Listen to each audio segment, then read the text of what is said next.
선생님의 말씀이 이런 제목으로 하나님의 말씀을 전하겠습니다. 예수님을 죽이고자 작심을 한 유대주의 종교 권력가들의 간악함과 마리아의 주님을 향한 지극하고 숭고한 사랑과 헌신이 선명한 대비를 이루면서 죽음이 임박하신 그리스도의 마지막 생애의 모습들이 마가복음 속에 펼쳐지고 있습니다. 주님께서는 자신이 맞이하게 되실 그 비극적인 미래에 관해서는 전혀 아랑곳하지 않으시고 오직 메시아로서의 남은 사명에만 조용히 집중하시면서 마지막에 다가오는 그 시점에까지도 전혀 주님은 동요하지 않으시고 주님이 행하셔야 될 일들을 예언대로 성실하게 이루어가고 계셨습니다.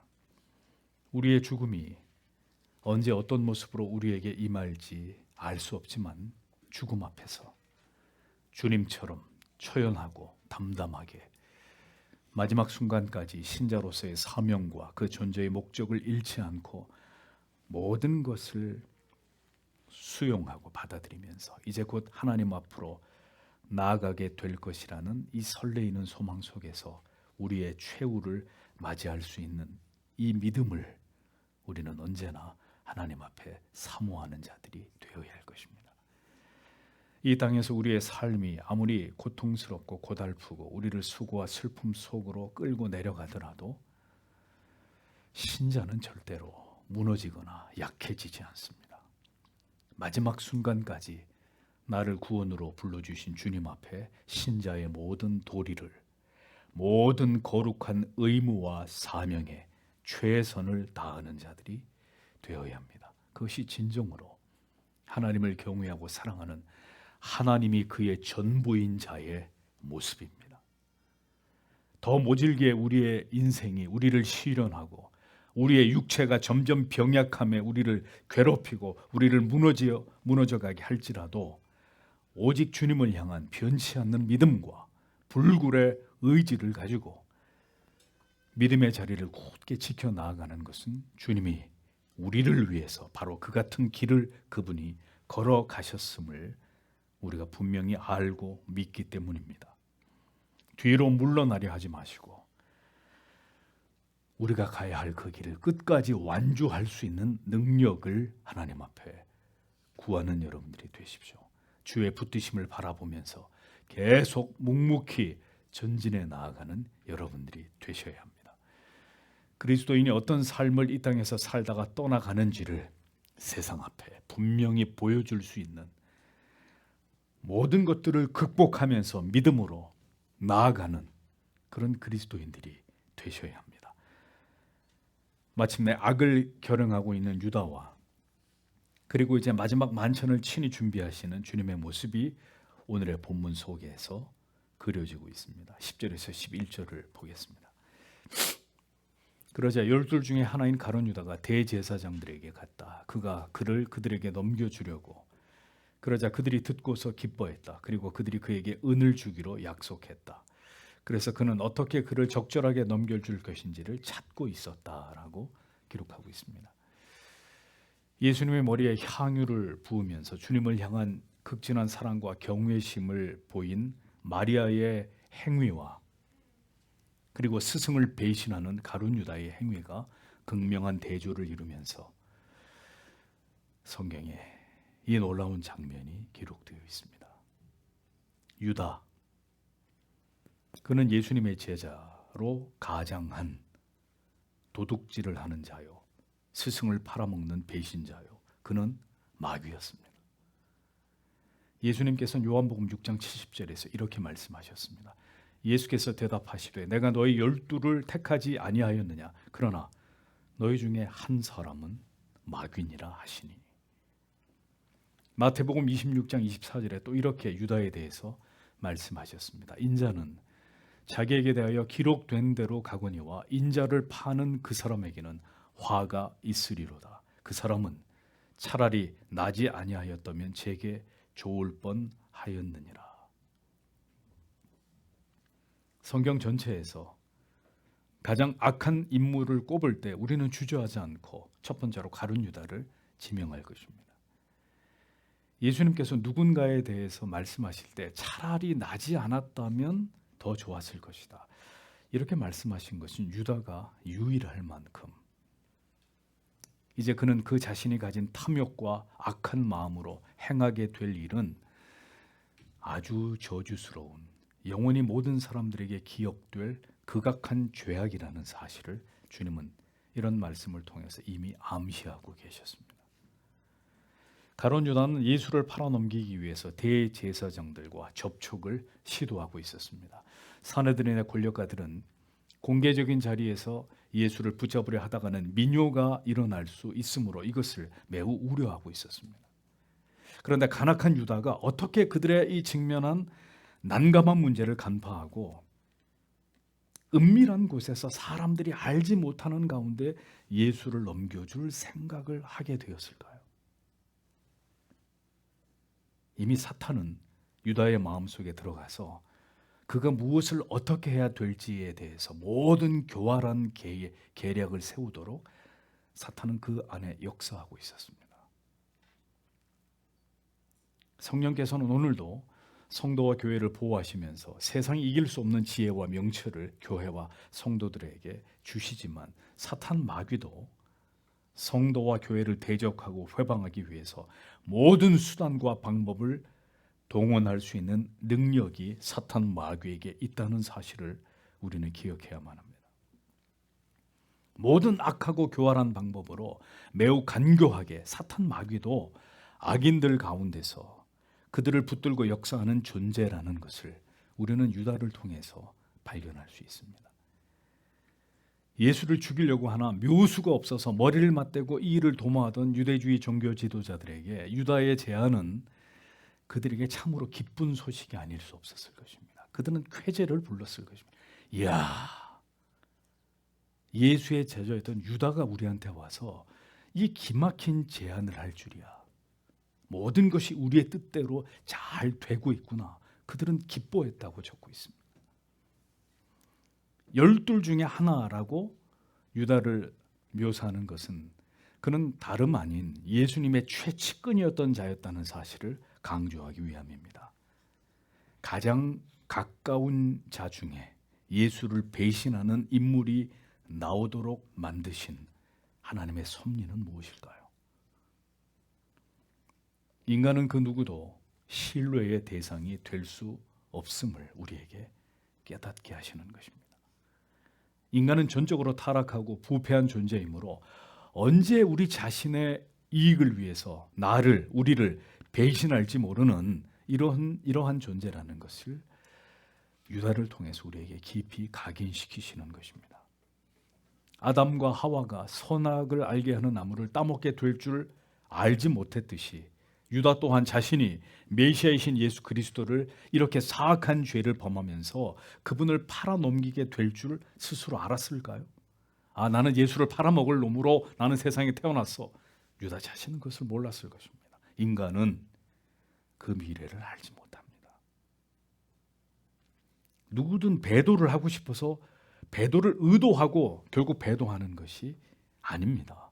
어느 한순간 더 이상 믿음의 자리를 지키고 싶은 마음이 깡그리 사라지게 되고 믿음을 지켜야 될 필요를 느끼지 못할 때 믿음의 자리를, 참된 신앙의 자리를, 그 좁은 길을 박차고 넓은 길로 가버리는 것입니다.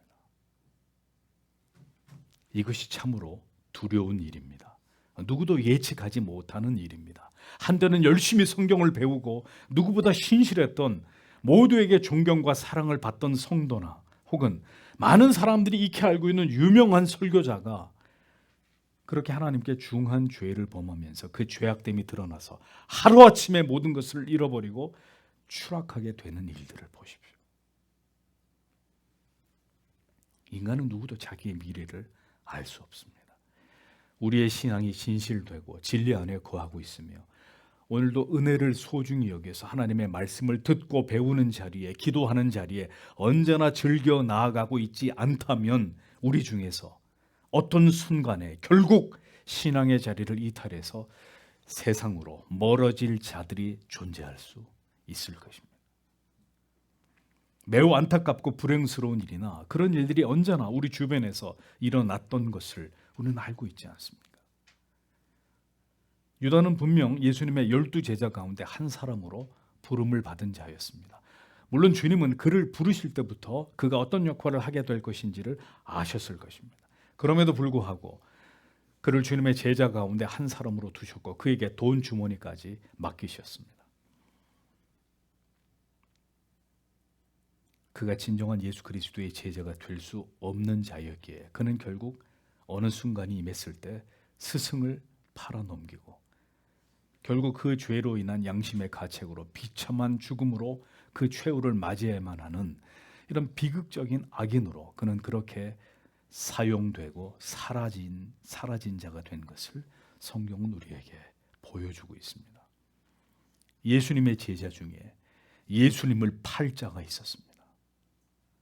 이런 일들은 인간사에서는 매우 빈번하게 일어나는 일들이죠. 매우 신뢰했던 최측근으로부터 배신을 당하고 배반을 당하는 일들은 세상에서 다반사로 일어나는 일들입니다. 남편이 아내를 배신하고 아내가 남편을 배신하고 형제가 형제를, 자녀가 부모를, 오랜 친구가 나에게 사기를 치거나 돈을 떼먹거나 도망을 치게 되고 믿었던 친구가 나를 고소하고 고발하게 되는 이런 일들은 세상에서 흔히 일어나는 일들이란 말이죠.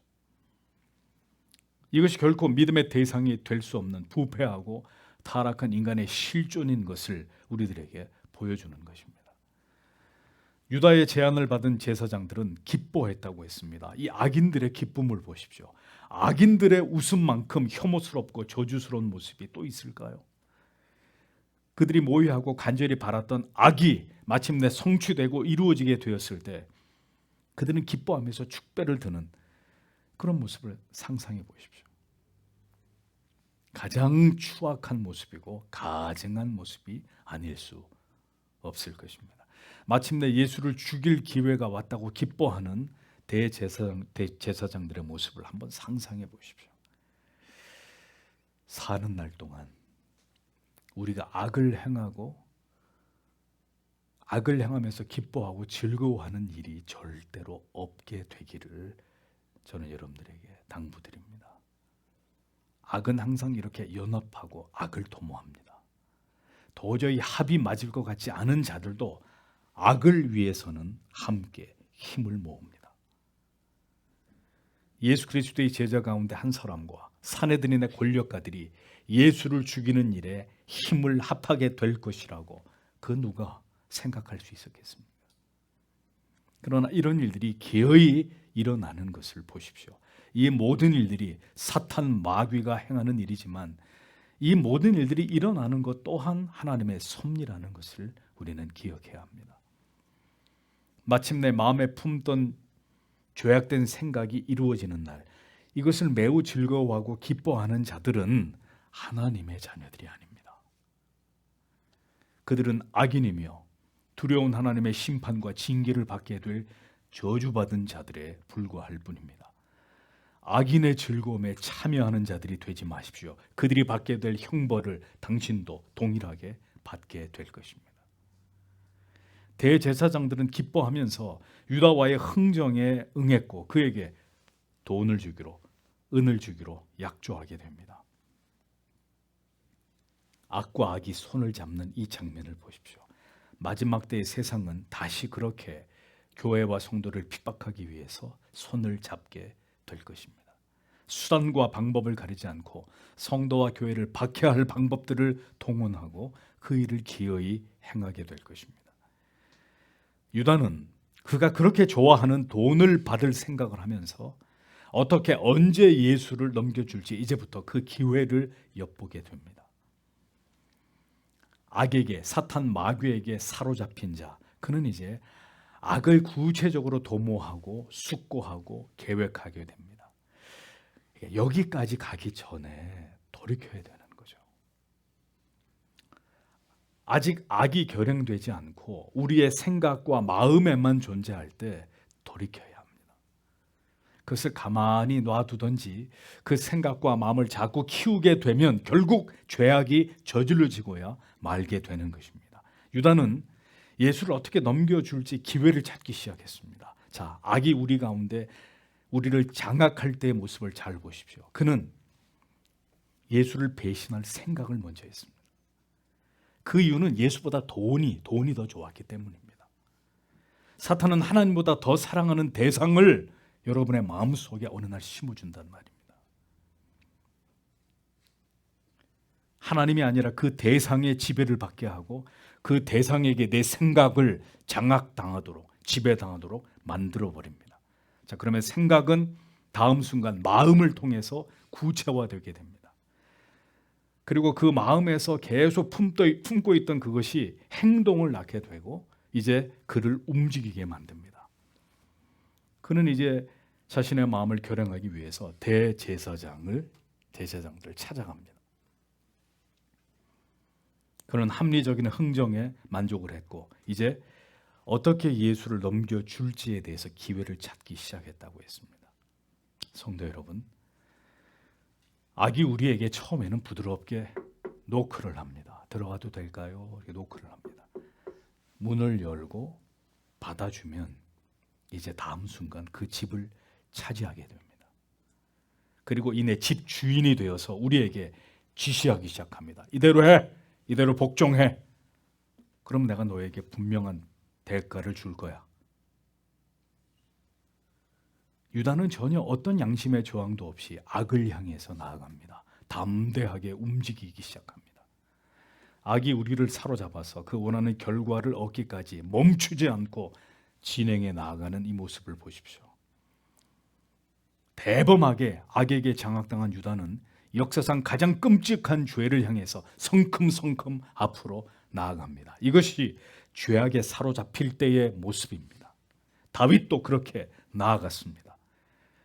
그러나 하나님의 사람은 더 이상 나아가지 못하도록 하나님이 그를 멈추어 세우시고 돌이키게 하십니다. 나단을 통해 꾸짖고 그를 회개의 자리로 인도하셨습니다. 탕자가 다시 아버지의 집으로 돌아갈 수밖에 없는 환경을 하나님은 만드십니다. 하나님께 반드시 돌아오도록 만드십니다. 베드로를 위해 하나님께서는 닭 울음소리를 준비하십니다. 그러나 유다가 이 악을 향해 담대히 나아갈 동안 아무도 그를 제재하거나 제동을 거는 이가 없었습니다. 그 모든 일들이 저질러지고 난 이후에 비극적인 자살로 참회조차도 없이 스스로 자신이 지은 죄에 대한 벌을 받게 되었고 그는 영원한 지옥의 백성이 되었습니다. 유다는 처음부터 돈을 사랑하는 자였습니다. 그는 아무도 몰래 돈 주머니에 손을 대던 자였고 언제나 그 마음속에 물질에 대한 탐욕을 가지고 있었던 자였습니다. 물질에 대한 탐욕이 하나님의 아들 예수 그리스도를 구주로 믿는 믿음을 이기지 못함으로 결국 그는 탐욕에 무너진 자가 된 것입니다.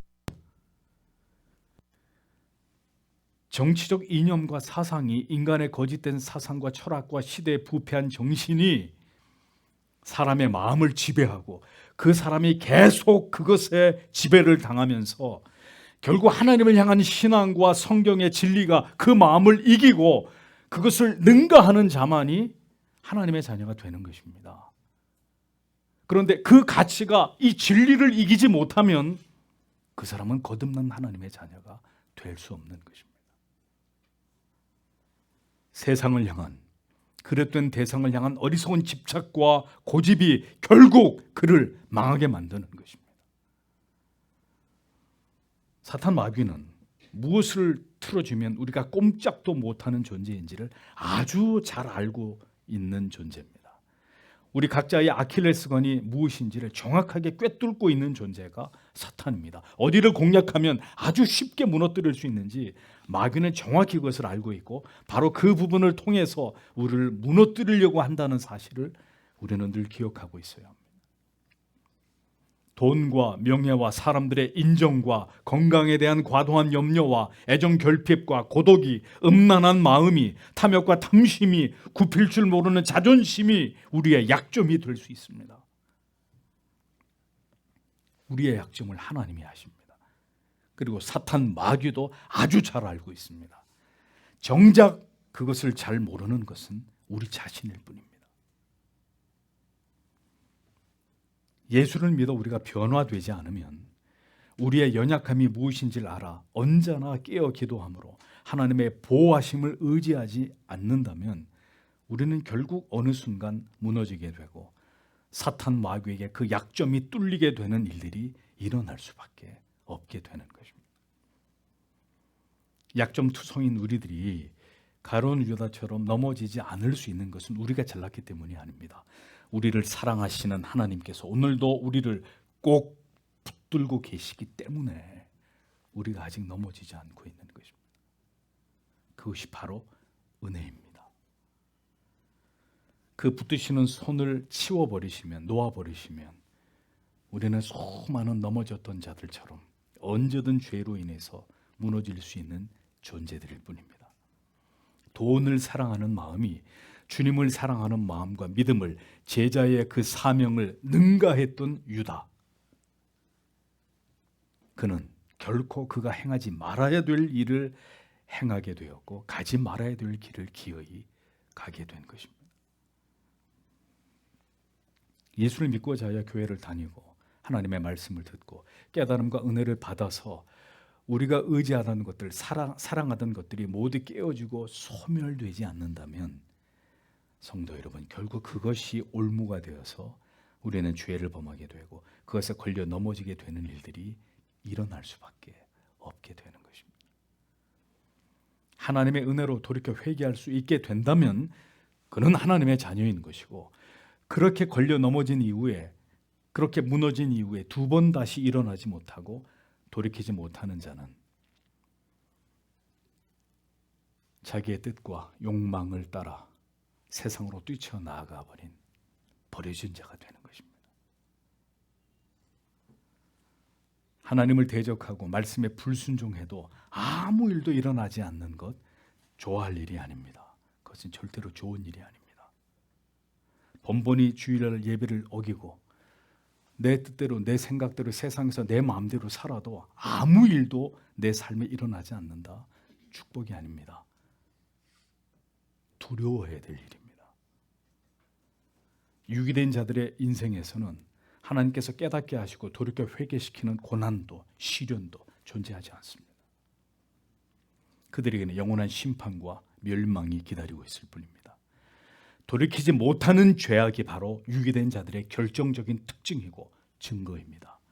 오랫동안 복음을 들었어도 도무지 진리에 반응하지 않고 불순종의 죄악의 길로 행하고 있는 분이 여러분 가운데 계십니까? 지금 당신은 매우 위험한 가운데 있다는 사실을 아셔야 합니다.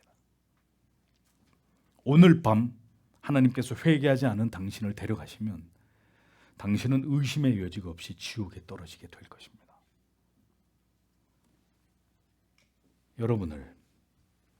여러분의 영혼을 사랑함으로 심히 우려하지 않는다면 목사가 이런 말씀을 여러분에게 하지 않을 것입니다.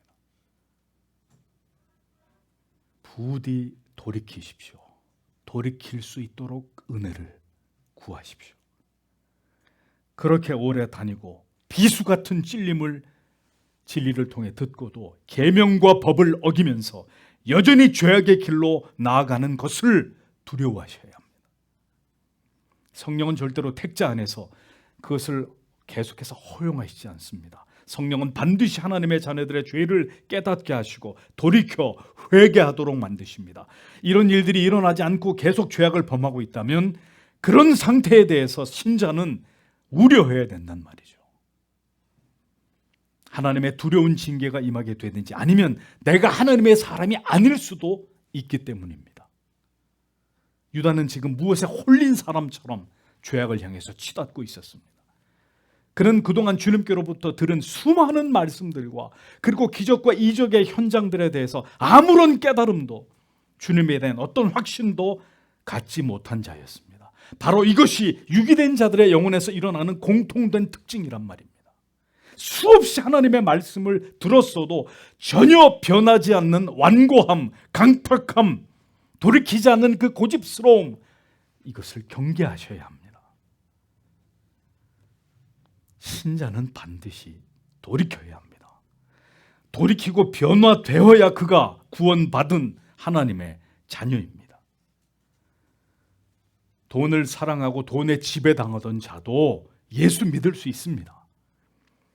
그가 변화되어서 황금을 위해 살지 않고 예수를 믿어 변화되므로 이제는 하나님의 영광을 위해서 살아가는 하나님의 자녀가 된다면 이것은 너무나도 복되고 아름다운 일입니다. 그러나 그가 오래 교회를 다녔을지라도 돈과 성공에 매달려서 신앙을 뒤로 한 채로 그렇게 탐욕과 정욕을 따라서 살아가고 전혀 그의 삶에 변화가 일어나지 않는다면 그는 결국 그것으로 인해서 하나님의 나라에 들어갈 수 없는 자가 되는 것입니다. 예수의 제자로 3년을 주님과 동고동락하면서 진리를 듣고 기적과 이적을 경험했던 가룟 유다였습니다. 그에게는 그 모든 일들이 그가 진정한 하나님의 자녀가 되고 사도로 쓰임받는 일이 있어서 무용지물이었다는 것입니다. 그는 결국 예수의 제자 중에 한 사람으로 부름받았으나 예수를 팔아먹은 천하에 다시 없는 악인으로 영원히 기록에 남게 되는 자가 되었습니다. 그렇게 예수님의 지척에서 누구도 들을 수도 없는 복음을 들었고 수많은 그리스도의 능력을 보고 듣고 경험했어도 그는 예수의 제자가 되지 못했단 말입니다. 하나님 안으로 들어오지 못했습니다. 그렇게 오래 교회를 다니면서 참 복음을 듣고 교리를 공부하고 교회 역사를 배웠어도 끝내 돌아오지 못하는 고집스럽고 어리석은 영혼들이 있을 수 있다는 것입니다.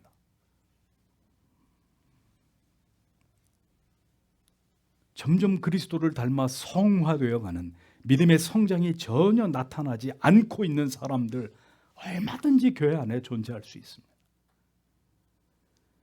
깨어지고 변화되는 것이 아니라 자기가 딱 정한 선을 딱 그어놓고 그 이상으로 절대로 나아가지 않은 채로 어떤 변화도 거부하고 자기 생각 속에서 자기가 만든 신앙 안에서만 머물러 있는 스스로 신자라고 여기는 자들, 제가 분명히 말씀드립니다. 아직 그리스도를 진정으로 만나지 못한 채로 형식적이고 지식적으로만 종교 생활을 하고 있는, 거기에 안주하고 있는 분들입니다. 그러한 신앙의 자리가 위험하다고 말씀드리는 것은 탐욕과 욕심이 결코 소멸되지 않아서 스승보다 돈이 더 좋았던 이 유다를 보시란 말입니다.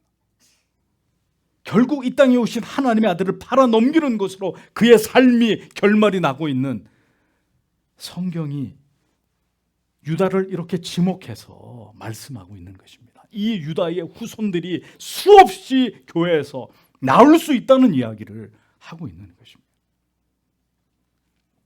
결국 어느 순간에 배도로 이어질 수 있는 지극히 위험한 신앙의 자리는 바로 이런 것이라는 겁니다.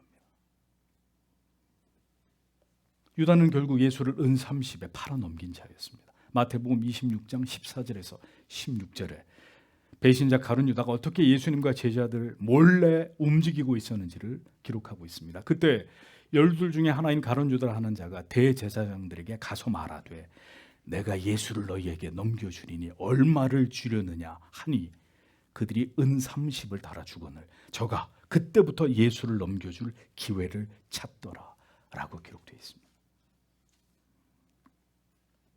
자, 유다의 행적은 이제 잠시 사라지고 마가복음은 이제 예수님과 제자들의 마지막 만찬에 대한 기사로 전환되고 있습니다. 12절을 보겠습니다. 그리고 무교절들의 첫날에 곧 유월절 어린 양을 죽이고 있었을 때에 그의 제자들이 그에게 말한다. 당신께서는 우리가 어디로 가서 준비할 것을 원하십니까? 당신께서 유월절 어린 양을 잡수시도록 이라고 기록이 되어 있습니다. 유월절은 유대력으로 1월인 니산월 14일 저녁에서 15일 아침까지 지켜졌습니다. 무교절은 니산월 15일부터 21일까지 7일간 지켜졌는데 그 기간 동안에는 누룩을 넣지 않은 빵을 먹었기 때문에 무교절이라고 불리웠고 이 두 절기가 붙어있기 때문에 유교절 또는 무교절이라고 불리우게 된 것입니다. 유월절 식사는 양고기와 쓴나물 그리고 포도주였습니다. 이 음식들은 예루살렘 성내에서 먹어야 됐고 14일 일몰시에서부터 15일 새벽 그 사이에 이 음식을 먹어야 했습니다. 주님의 식사는 무교절 유월절 첫날에 준비되었다고 성경은 기록하고 있는데 사실은 하루 전날이라고 보아야 합니다. 공관복음은 마태마가 누가복음은 모두 주님의 만찬을 유월절 당일의 식사라고 묘사하지만 요한복음은 하루 전날로 기록함으로써 주님께서 십자가에 달려 돌아가신 시점이 유월절 양이 도살되는 그 시점과 일치된다는 사실을 보여주므로 예언의 성취를 강조하고 있는 것을 볼 수 있습니다. 다만 공관복음의 기자들은 그 사실을 알고 있었지만 하루 전 주님의 만찬을 유월절 식사와 동일한 의미로 신학적으로 이렇게 해석을 해서 기록을 한 것뿐입니다. 성경을 아주 예리하게 보신 분은 왜 이게 날짜가 다른가 이것을 캐치하셨을 텐데 그 부분은 이렇게 설명이 가능한 것이죠. 제자들은 주님과 함께 유월절을 지킬 장소를 찾고 있는 중이었습니다. 제자들은 주님께 예수님 어디서 유월절을 지켜야 됩니까? 라고 묻고 있었습니다. 이스라엘 백성들이 애굽의 포갑에서 벗어나게 된 유월절에 주님께서는 이제 십자가를 지게 되신 것은 죄와 영원한 저주 아래에 있던 우리를 구원하시기 위해서 주님께서 친히 속죄의 희생양이 되심이 애굽에서 400년 동안 종살이하던 이스라엘을 하나님이 극적으로 해방시킴 같이 이 하나님의 백성들을 죄의 저주와 형벌로부터 영원한 해방과 구원을 얻게 하고자 하신 이 예언의 성취를 상징적으로 나타내기 위해서 주님은 유월절에 십자가를 지시고 희생당하는 어린 양으로서 대속의 모든 과업을 완성하신 것입니다. 제자들이 유월절을 보낼 장소를 예수님께 물은 것은 예루살렘에 운집한 많은 인파들로 인해서 그들이 유월절을 지킬 장소를 확보하는 일에 무척 어려움을 겪고 있었기 때문이라고 보여집니다. 예비된 다락방에서 제자들과 마지막 만찬을 드시고 주님은 그날 유다에 의해서 사악한 무리들의 손에 넘겨지게 되셨습니다. 그리고 항상 유월절에 희생되는 양들이 예루살렘 성에서 도살되는 바로 그 시간에 주님은 정확히 갈보리 언덕 위에서 십자가 위에 달려 운명하시게 됩니다. 그러니까 예언대로 주님은 유월절 어린 양으로서 우리의 모든 죄를 대속하시기 위해서 하나님의 영원한 속죄의 희생 제물이 되신 것을 보여주는 것입니다. 제자들은 이 마지막 순간에도 예수님께 기대고 있었습니다. 주님, 우리가 어디에서 이 유월절을 묵어야 됩니까? 유월절 양을 어디서 먹어야 되나요? 자기들의 힘으로 어떤 것도 해결할 수 없는 제자들의 이 무능함을 보십시오. 그들의 모습이 바로 오늘 우리들의 모습입니다. 예수님이 죽으심이 임박한 가운데 주님을 위해서 아무것도 준비할 줄 모르던 그런 자들이 옥합을 깬 마리아를 보면서 핀잔을 주고 비난을 하고 있었습니다. 주님을 위해서 마지막 유월절 식사 장소조차도 스스로 해결하지 못하는 이 제자들의 무능한 모습을 보십시오. 그러나 주님은 그런 제자들을 책망하시거나 나무라지 않으시고 직접 그들에게 다음과 같이 지시하십니다. 13절에서 15절을 보겠습니다. 그러자 그가 그의 제자들 중에 둘을 보내신다. 그리고 그가 그들에게 말씀하신다. 너희는 성읍 안으로 가라. 그러면 물 항아리를 나르고 있는 한 사람이 너희를 만날 것이다. 너희는 그를 따라가라. 그리고 어디든지 그가 들어가면 너희는 그 집 주인에게 말하라. 그 선생님께서 말씀하신다고. 내가 나의 제자들과 함께 유월절 어린 양을 먹을 나의 객실이 어디 있느냐. 그리고 그는 너희에게 자리가 마련되어 준비된 큰 다락방을 보여줄 것이다. 그러면 거기서 너희는 우리를 위하여 준비하라 라고 기록이 되어 있습니다. 유월절 묵을 방을 예비하시는 주님의 모습은 흡사 마가복음 11장 1절에서 7절에 예루살렘 성을 입성하실 때 나귀를 준비하게 하셨던 내용과 아주 흡사함을 보여줍니다.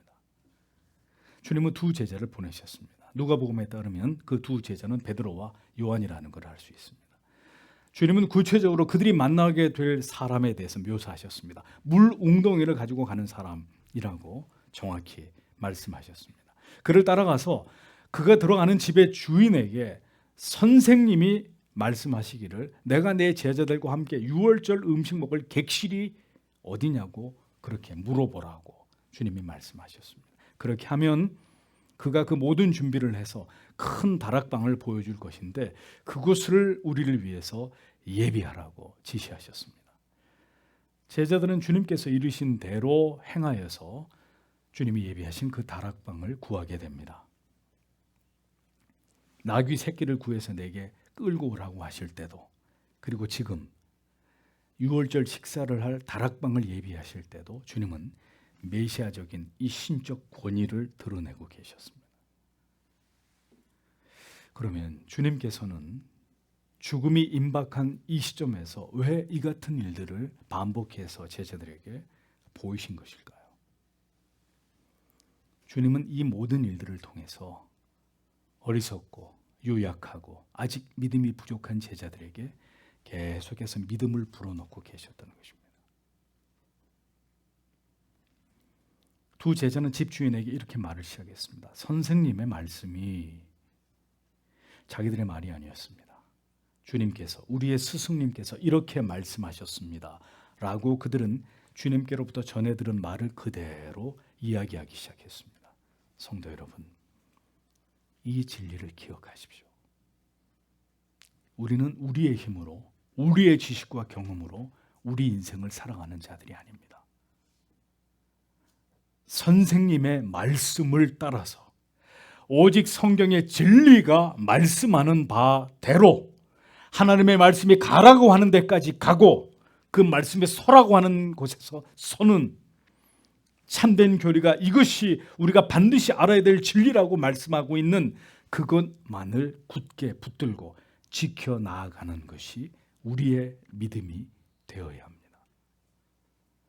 언제나 내가 기준이 아니라 선생님의 말씀이, 성경의 절대 진리가 우리의 삶의 기준이 되어야 한다는 것입니다. 그것만이 성경의 진리가 보증하는 참된 진리요, 참된 구원의 길이라는 것이죠. 왜 예수를 믿으면서도 우리의 길을 고집하는 것입니까? 왜 내 길을 고집하는 것입니까? 선생님께서 하신 말씀대로 우리에게 말씀하시는 그 길, 그 방법, 그 방향으로 가야 합니다. 내가 생각하고 고집하는 길로 행하는 것은 하나님의 말씀에 대한 불순종입니다. 그것은 참된 믿음도 구원과 영생의 길도 아닙니다. 그러므로 돌이켜야 합니다. 내 마음대로 믿는 기독교의 신앙은 존재하지 않습니다. 오직 성경을 따라서 주님이 우리에게 명하신 대로, 하나님께서 우리에게 너희는 이렇게 나를 예배하라고 말씀하신 대로 하나님을 예배하고 주의를 거룩하게 지키고 참된 교회의 표지를 따르는 교회와 성도가 되어야 합니다. 신앙에서 가장 위험한 것이 사람의 생각을, 당신 자신의 판단을 따라서 하나님을 신앙하려고 하는 것입니다. 그것은 하나님을 신앙하는 것이 아닙니다. 하나님을 신앙하는 것을 빙자해서 자기 자신을 숭배하는 것일 뿐입니다. 그 같은 거짓된 신앙에서 돌아서야 된단 말입니다. 그것은 성경이 말씀하고 있는 믿음이 절대로 아닙니다. 제자들이 이제 사도로 주의 복음을 전하기 위해서 모든 곳으로 흩어져서 그들의 사명을 감당할 때 그들은 주님이 행하셨던 이 같은 권능들을 분명히 기억하게 되었을 것입니다. 그리고 그 같은 기억은 그들이 담대하게 어느 곳에서든지 복음을 전하고 주께서 맡기신 사명을 감당함에 있어서 큰 위로와 용기가 되었을 것입니다. 선생님의 말씀이, 예수께서 말씀하시되 주님이 우리에게 가르치신 것을 그대로 전하기만 하면 주님에게서 능력이 나타났듯이 우리가 전하는 이 복음을 통해서 분명히 하나님은 역사하실 것이다. 주님이 가지셨던 능력이 우리 가운데 함께 하셔서 우리도 그 능력으로 복음을 전할 수 있을 것이다. 그들에게 이 믿음을 갖게 만들었을 것이라는 겁니다.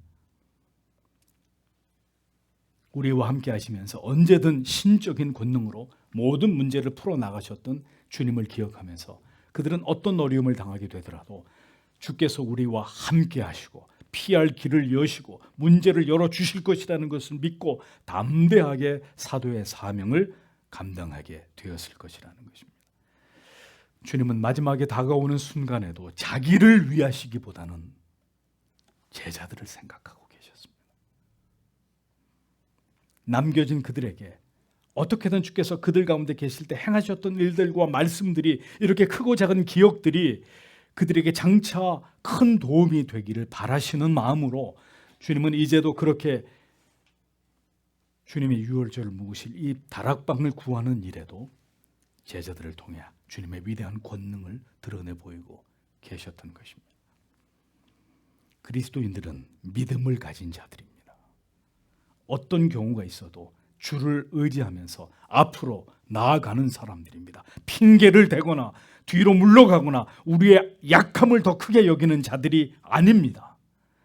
언제나 우리를 위해 행하셨던 하나님의 크고 놀라운 일들을 성경의 기록 속에서 묵상하고 깨닫고 발견해서 그 진리를 토대로 변함없이 우리를 사랑하시는 하나님, 우리와 함께 하시는 하나님을 의지하면서 믿음으로 우리의 인생의 모든 날들을 감당해 나아가는 자들이 하나님의 자녀들입니다. 우리가 뒤로 물러가면 이 하나님의 행하신 일들에 대한 지식적인 부재 때문이요, 결국 우리의 믿음의 연약함 때문이라는 사실을 기억하고 우리는 오늘도 하나님 앞에 믿음을 주시기를 간구해야 합니다. 성경 속에서 하나님이 어떤 분이신지, 어떤 크고 놀라운 능력을 행하심으로 성도와 교회를 지키고 보존하신 분이신지를 알고 이것을 믿는 자들이 되어야 한다는 것입니다. 주님이 우리를 위해 무엇을 하실 수 있는지, 무엇을 행하셨는지를 성경을 통해 꼼꼼히 성도 여러분 찾아보시고 또 찾아보십시오. 하나님이 얼마나 우리를 구원하심에 있어 능하신 분이신지를 발견하고 그 하나님을 향한 지식에 흔들리는 우리의 믿음의 뿌리를 굳게 내려야 합니다. 하나님에 대한 이 믿음과 지식이 있어야 우리는 사자같이 담대할 수 있는 것입니다. 모든 하나님의 사람들은 하나님을 경험한 자들이었고 그들의 그 같은 하나님에 대한 생생한 경험이 그들로 하여금 하나님 외에는 그 누구도 두려워하지 않는 하나님의 사람들로 세우게 된 계기가 되었습니다. 하나님께서는 오늘도 우리에게 그 같은 믿음을 주시기 위해서 우리 인생 속에서 크고 작은 일들을 행하신단 말입니다. 그리고 그 일들 가운데 역사하시고 우리를 도우신 그 기억을 우리 안에 남기셔서 우리가 어떤 순간에도 하나님만을 의지하면서 견고하게 그 믿음의 좁은 길로 갈 수 있기를 기대하고 계시는 분이십니다. 주님의 말씀대로 되어진 일들을 거듭 경험한 제자들의 기억은 그들의 주님의 길을 행할 때 그들을 지탱해 준 견고한 지지대가 되어 주었을 것입니다. 주님이 모든 것을 친히 예비하신다. 이전에도 그렇게 역사하셨던 것을 우리가 기억하고 있지 않느냐. 이번에도 주님은 우리를 도우시고 피할 길을 주시고 이 모든 일들을 감당하게 하실 것이다. 주님은 제자들에게, 사도들에게, 그리고 모든 시대의 그리스도인들에게, 오늘 우리에게도 이 같은 고백을 듣고자 하시는 하나님이십니다. 여호와 이래 우리를 위해 언제나 한 걸음 앞에서 모든 것을 예비하고 계시는 하나님이심을 기억하십시오. 여러분은 하나님의 예비하심을 믿고 계십니까? 우리의 모든 필요를 아시고 미리 준비하시는 하나님이심을 여러분은 견고히 믿고 계십니까? 믿음이 있어야 합니다. 믿음이 없이는 하나님을 기쁘시게 할 수 없습니다. 하나님은 오늘도 우리가 하나님에 대한 절대적인 믿음, 절대적인 사랑을 갖게 되기를 바라십니다. 하나님을 경험하는 것이 그래서 중요하다는 것입니다. 성경의 진리를 깨닫고 믿게 되는 성령의 역사를 통해서 우리에게 기억되고 있는 확신의 자리에 채워져 있는 하나님에 대한 기억, 그것이 우리 영혼 가운데 견고하게 자리 잡고 있어야 우리는 우리의 믿음을 끝까지 지켜낼 수 있는 것입니다. 모든 관념적인 신앙의 지식을 가진 자들은 마지막 날을 견딜 수 없습니다. 그토록 흔들리고 의심하고 믿음이 연약했던 제자들이 어떻게 훗날 사도의 사명을 감당하게 되었을까요? 성령이 오셔서 주님의 행하신 모든 말씀의 의미들을 마음과 영혼에 깊이 깨닫게 하심으로 그들에게 분명한 믿음이 생겨났기 때문입니다. 주님의 모든 말씀과 주님이 그들과 함께 하실 때 행하신 그 모든 일들에 대한 분명한 기억과 경험이 그들의 믿음을 구성하는 골격과 뼈대가 되었기 때문입니다. 결국 믿음은 진리를 경험하는 것과 정비례하는 것입니다. 진리의 깊은 영적인 깨달음만큼 우리의 믿음은 자라고 그 믿음의 분량만큼 우리는 담대한 그리스도인들이 될 수 있는 것입니다. 경험되지 않은 진리는 믿을 수 없는 것이고, 믿어지지 않는 진리를 위해서는 우리 자신을 모두 걸 수 없는 것입니다. 제자들은 그들이 그리스도를 경험적으로 알고 기억하게 된 것이 그들에게 영적인 자산이 되었습니다. 누적된 경험이 결국 순종과 담대함을 가져오는 것입니다. 16절을 보겠습니다. 그래서 제자들이 나갔다. 그리고 그들이 성읍 안으로 갔다. 그래서 그들은 그가 그들에게 말씀하신 대로 만났다. 그래서 그들이 유월절을 준비했다라고 기록되어 있습니다. 제자들은 주님의 말씀대로 성읍 안으로 들어갔고, 그곳에서 주님이 말씀하신 대로 유월절을 예배하게 되었다라고 성경이 기록합니다. 선생님의 말씀대로 순종하여서 그대로 전했을 때 그들은 또다시 그들의 눈앞에서 모든 일들이 순적하게 진행된 것을 보게 되었습니다. 이 모든 경험들은 그들에게 그리스도에 대한 신뢰를 쌓아가는 일에 반드시 필요한 조각들이었습니다. 성도 여러분, 믿음은 하루아침에 성장하지 않습니다. 회심의 감격적이고 생애적인 경험을 했어도 신자는 이 세상과 매 순간 부딪히면서 살아가야 되고, 또 우리 안에 여전히 존재하는 죄성으로 인해서 우리가 하나님 앞에 때때로 죄를 범하는 것을 통해서 우리의 믿음은 더디게 성장하게 되고, 심지어 침체에 빠져 허덕이게 되는 일들까지 일어나게 됩니다. 그럼에도 불구하고 하나님께서는 우리의 발걸음을 인도하시고 우리를 다시 이렇게 세워서 우리를 이끌고 가고 계시는 하나님이십니다. 하나님의 말씀을 통해서 성령은 우리에게 믿음을 불어넣으시고 하나님을 사랑할 마음을 우리 안에서 키워 나아가십니다. 하나님의 뜻을 성실하게 이루어 나아가시는 하나님의 열심히 이 모든 일들을 성도 안에서, 교회 안에서 이루어가고 계시는 것입니다. 그렇게 하나님의 성실하심이 일하고 있는 성도의 신앙과 삶에는 그 뚜렷한 흔적이 남게 되는데, 그것이 무엇이냐? 점점 더 그가 예배의 사람이 되어가는 것입니다. 하나님의 말씀에 대한 간절한 호기심을 통해 이 진리를 배우고자 하는 열심을 내게 되어 있는 것입니다. 자기의 자존심을 내려놓고 타인을, 다른 지체를 나보다 더 낮게 여기면서 그들을 사랑하고 존경하고 그리스도 안에서 하나를 이루어가려고 하는 노력이 구체적으로 그의 삶 가운데 나타나게 되는 것입니다. 하나님의 말씀을 들을 때, 그 말씀에 복종하여 따를 때 믿음은 성장하게 되어 있습니다.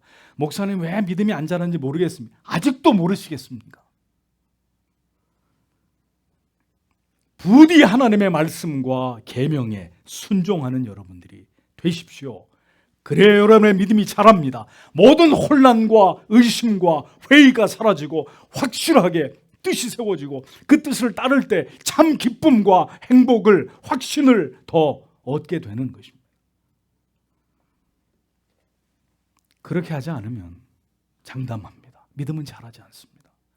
그래서 수십 년 교회를 다녀도 딱 그 자리에 있는, 아니면 점점 더 미끄러지고 있는 그런 자들을 보게 되는 것입니다.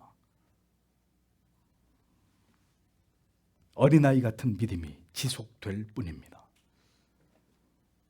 십자가 위에서 자신을 내어주시는 그 마지막 순간에 이르기까지 주님은 이 땅에 남겨질 제자들을, 그리고 이 세상을 살아가야 될 모든 하나님의 택하신 백성들을, 우리들을 그분은 생각하셨습니다. 지금도 이 험한 세상을 믿음으로 감당하면서 좁은 길을 믿음으로 걸어가고 있는 우리들을, 바로 당신을 주님은 오늘도 생각하고 계십니다. 어떻게 하면 믿음을 더 불어넣어 줄지를, 어떻게 하면 좀 더 우리의 믿음이 성장할 수 있을지를, 오늘도 하나님께서는 우리와 함께하고 계심을, 우리가 믿고 안도하고 평안 가운데 살아가게 할지를 우리 안에 계신 성령은 늘 그것을 생각하시면서 우리를 한 걸음, 더 한 걸음 진리의 말씀을 통해서 하나님께로 나아가도록 인도하고 계십니다. 주께서 사랑하시는 성도 여러분, 목사가 간절히 여러분들에게 말씀드립니다. 부디 고집을 부리지 마시고 내 마음대로 믿을 거야, 내 마음대로 예배 드릴 거야. 내 하고 싶은 대로 할 거야. 내려놓으시고 모두 주님이 원하시고 이끄시는 그 믿음의 길로 행하십시오. 다른 길로 가서는 안 됩니다. 내 마음대로 하나님을 신앙하는 길은 절대로 생명에 이르는, 구원에 이르는 길이 아닙니다. 우리에게 믿음을 얻게 하고자 하시는 주님의 뜻과 역행하지 마십시오. 예배에 최선을 다하시고 주의를 거룩하게 지키시고 교회를 통해 말씀을 배우고 모든 성도의 몸에 적극 참여하시고 성도와 깊이 있는 영적 교제를 나누십시오. 하나님과 성경에 어긋나는 삶을 살지 마시고 즐겨 복종하면서 성령의 충만을 구하고 경건을 훈련하는 일을 게을리하지 마십시오. 그러면 여러분들의 믿음이 성장하기 시작합니다. 이전에 맛볼 수 없었던 마음의 평강과 하늘의 위로와 신령한 기쁨이 우리의 마음을 지배하게 됩니다. 주님과 더 가까워지게 되고 우리의 믿음이 강화되고 우리의 마음이 견고한 성처럼 세상에서 일어나는 일들로 절대로 요동하지 않음을 느끼게 될 것입니다. 이제 주님이 계시지 않는 세상에서 사도들이 주께 받은 그 사명을 굳게 감당하기 위해 믿음 없고 연약한 그들을 위해 주님은 마지막 순간까지 내 사랑하는 제자들을 어떻게 세워가야 되나, 주님은 그것에 집중하고 계셨습니다. 이 모든 경험들이 언젠가는 그들이 주의 이름으로 복음을 전하고 그로 인해 박해와 핍박을 받게 될 때, 큰 두려움에 직면하게 될 때 그들에게 이것이 어떻게 힘이 되고 위로가 되고 용기가 되어줄 줄 아시는 주님은 마지막 얼마 남지 않은 시간 속에서도 그렇게 제자들을 위하는 그 일들에 모든 노력을 다하셨습니다. 오늘도 주님께서는 우리의 믿음이 자라도록 우리를 위해 간구하시고 우리에게 주님의 마음을 전하고 계십니다. 앞이 보이지 않고 우리의 힘과 의지로 아무것도 할 수 없는 가운데서도 선생님의 말씀, 예수 그리스도께서 우리에게 말씀하신 그 모든 진리를 붙들고 의지하고 생각나게 하심으로 우리로 하여금 그 믿음의 길을 끝까지 가게 하실 것이라는 사실을 성도 여러분 잊지 마시길 바랍니다. 그 주님의 마음이 오늘도 이 설교자를 통해서 이렇게 하나님의 말씀을 통해서 여러분에게 전달되고 있는 것입니다. 성령을 근심케 하지 마십시오. 그리고 세상을 멀리 하십시오. 성경 속에서 더 주님을 만나고 가까이 하는 일에 힘쓰십시오. 내 힘으로 갈 수 없을 때 하나님의 말씀에 의지해서 그 약속에 붙들려서 계속 나아갈 수 있도록 오늘도 성경의 진리로 여러분의 영혼을 묶기를 바랍니다. 주님께서 이 마지막 시대를 살아가는 우리들을 그렇게 진리의 말씀으로 우리의 마음과 생각 속에 선명하게 떠오르는 주님의 말씀으로 잘 준비시켜 주시기를 기도해야 될 것입니다. 우리의 하루하루가 더 주님을 알아가고 그 안에서 우리의 믿음이 자라는 시간이 되게 하십시오. 제자들을 위하신 주님의 마음은 오늘도 동일하게 우리 각 사람을 향하고 계십니다. 성경을 듣고 읽을 때 기도하는 자리에서 우리는 가장 가까이 주님께로 나아갈 수 있습니다. 주님은 그렇게 주님을 향해 나아오는 자들에게 친밀함을 보이시고 그 사랑을 드러내셔서 마리아처럼 우리도 주님을 깊이 사랑하도록 이끄십니다. 성도 여러분, 그렇게 되어야 하지 않겠습니까? 그것이 우리가 오늘 이곳에 나온 이유이고 이 진리를 듣고 있는 궁극의 목적이 아닙니까?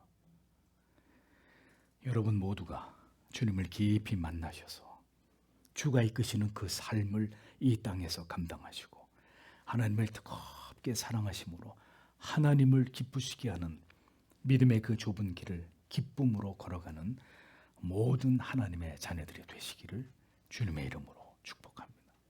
기도하겠습니다.